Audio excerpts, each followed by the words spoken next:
ക്ലാസ്സുകൾ വന്നിട്ടുണ്ട്. സമയം തീരെയില്ല, വയ്ക്കാൻ നിന്നുകൊണ്ടാണ് കുറച്ച് പാടായത്.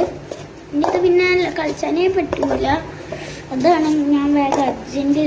ഇഷ്ടമുള്ളൊരു ഗെയിം തന്നെയാണ്. ഞാൻ തന്നെ ഉണ്ടാക്കിയതാണ്. ഇത് ജയിക്കും വിചാരിച്ചിട്ട് എന്താ അതിനുണ്ടാകൂലാണ്. അത് ഇങ്ങനെ ആക്കാണ്. ഇതുള്ള ഇപ്പോൾ പറ്റുക. ഇനി ഈ കപ്പ് ഇവിടെ ബാക്കിയാണ്. അതൊന്ന് സമയം 22.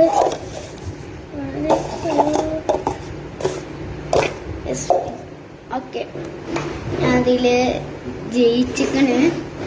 അപ്പോൾ ഈ വീഡിയോ ഇഷ്ടപ്പെട്ടെങ്കിൽ ലൈക്ക് ചെയ്യുക, സബ്സ്ക്രൈബ് ചെയ്യുക, നേരെ തൊട്ടടുത്തുള്ള ബെൽ ബട്ടൺ പ്രസ് ചെയ്യുക, പിന്നെ ഷെയർ ചെയ്യുക. അപ്പോൾ ബൈ ബൈ.